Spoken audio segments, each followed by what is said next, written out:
জীবন যখন জট পাকায় আমি ঘর গোছাই, কারণ এই ছোট ছোট কাজেই আমি একটু শান্তি খুঁজে পাই।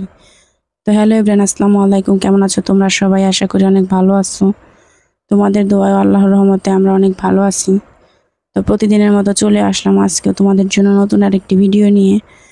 তো আমি 2 দিন খুব অসুস্থ ছিলাম, এর জন্য কোনো ভিডিও করতে পারিনি। একদিন পর পর মানে আগের যে করা ভিডিওগুলো ছিল ওইগুলোই একদিন পর পর দিছি।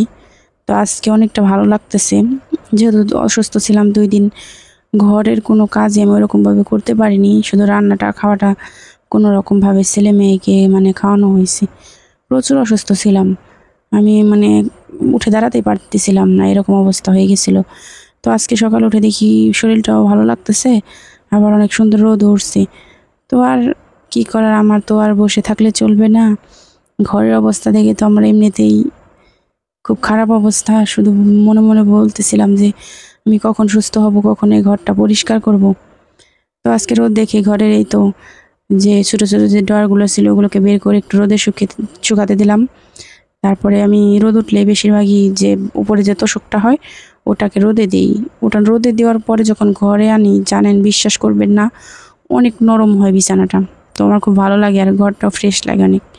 তো তারপরে আমি এই যে বারান্দার ঝুলগুলো, ঘরের মধ্যে ঝুলগুলো সব কিছু মানে ঝেড়ে পুছে পরিষ্কার করে নিচ্ছি। ঝেড়ে অনেক ঝুল হয় গরমের দিনে, শীতের দিনে তেমন একটা ঝুল হয় না। তো ঘর গোছানো মানে শুধু জিনিসপত্র ঠিকঠাক করা নয়, এটা একরকম মানসিক বিশ্রাম। ধুলোর নিচে জমে থাকা ক্লান্তি মুছে ফেলার একটা চেষ্টা। আলমারির ভাঁজে, বিছানার চাদরে, পরিপাটি তাকের প্রতিটা কোণে লুকিয়ে থাকে একটা শান্ত সকাল, একটা গোছানো মন আর একটুখানি নিজের যত্ন। এই গোছানো ঘরের মাঝে আমি আমার একটু একটু করে নিজেকে ফিরে পাই। সারাদিন কাজ করার পরে যখন দেখি যে ঘরটা আমার খুব পরিষ্কার আছে, সুন্দর করে গোছানো আছে, মনে হয় যেন আমি পৃথিবীর সবচেয়ে সুখী একটা মানুষ। বিশ্বাস করবেন না, আমি যত কাজই করি না কেন, যতই ব্যস্ত থাকি না কেন, সবসময় চেষ্টা করি ঘরটাকে আগে পরিষ্কার করে রেখে যাব, বাইরে অন্য কাজে যাব। মানে এমন একটা মনের মধ্যে শান্তি কাজ করে, তা আপনাদের বলে বোঝাতে পারবো না। আর আমি সবসময় এটাই করি, কোথাও বেড়াইতে গেলে, কোথাও মানে বাজারে গেলে, যেদিন বাজারে যাব কিংবা বাইরে কোনো বাড়তি কাজ থাকে, ওই দিন আমি করি শুধু ঘরটার দিকে ফোকাস করি। মানে ঘরটা আমি আগে যাওয়ার আগে পরিষ্কার করে তারপর যাব, আমার মাথার মধ্যে কোনো টেনশন থাকে না। তো বাজারে গেলেও তাই করি যে ঘরটা পরিষ্কার করে যাই, বাড়িতে এসে দেখবো যে না, আমার ঘরটা অনেক সুন্দর পরিষ্কার আছে। এরকম করে মানে আমার চলে, আমার মনটা আর কি ভালো থাকে ঘরের উপরই।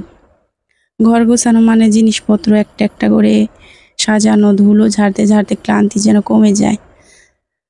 একটা পরিষ্কার ঘর মানে নতুন দিনের শুরু, নিজের প্রতি একটু যত্ন, একটু ভালোবাসা। বিছানাটা টান টান, জানালা খুলে হাওয়া খুললেই মনে হয় জীবনটা আবার ঠিকঠাক হচ্ছে। তো এভাবে করে এই ছেলে মেয়েকে নিয়ে, মানে আমার ছেলে মেয়ে এমন না যে আমার ছেলে মেয়ে হয়তো ঘর টর অগোছালো করে না, অনেক অগোছালো করে। তারপর একদিক দিয়ে অগোছালো করতেছে আর এক দিক দিয়ে আমি ঝটপট করে জায়গায় রেখে দিই।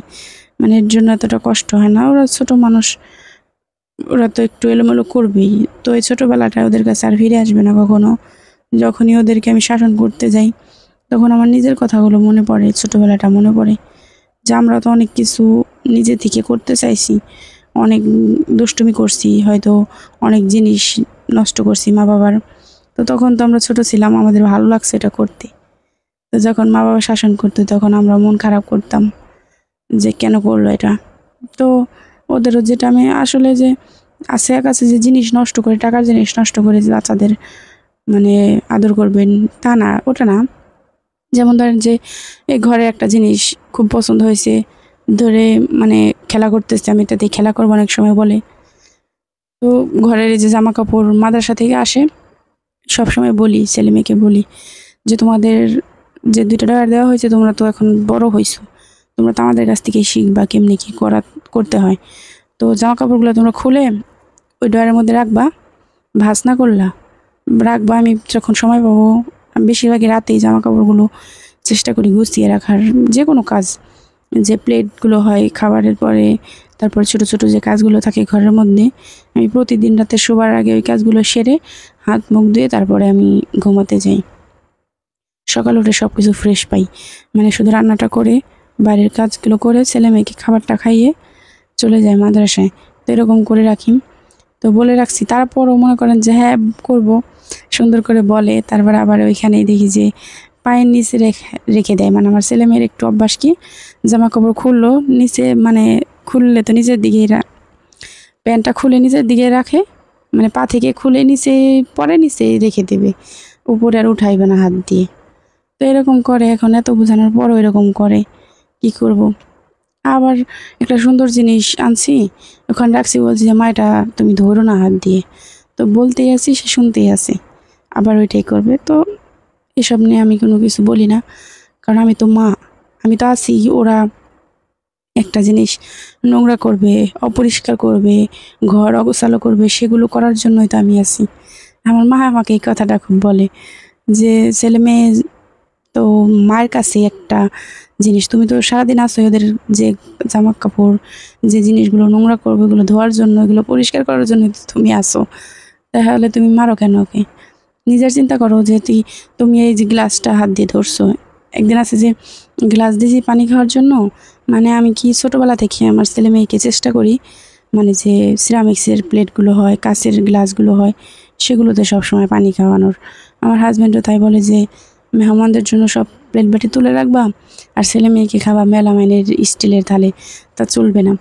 তো প্লেট বাটি বের করো, বের করে ছেলে মেয়েকে সবসময় ওইগুলোতে খাওয়ানোর চেষ্টা করবা, যদি ভেঙে যায় আমি আবার এনে দেবো, ঠিক আছে?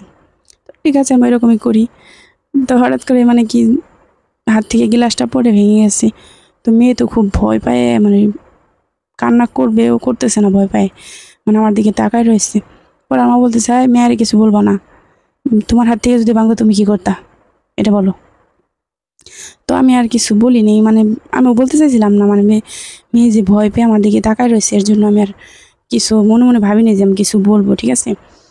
তো তারপর ভয় পাইতেছে, আমি বলছি না সমস্যা নেই, ঠিক আছে, আমি তুলে ফেলতেছি, এরকম করে।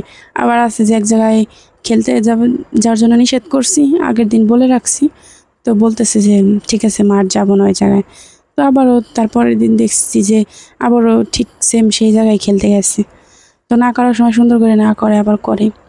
তো ওদের বোঝানোটা আমাদের দায়িত্ব। আমরা মা বাবারা যতটা পারি শাসন করার মধ্যে শাসনও করবো, ভালোবাসবো, সব কিছুই করতে হবে ছেলে মেয়েকে।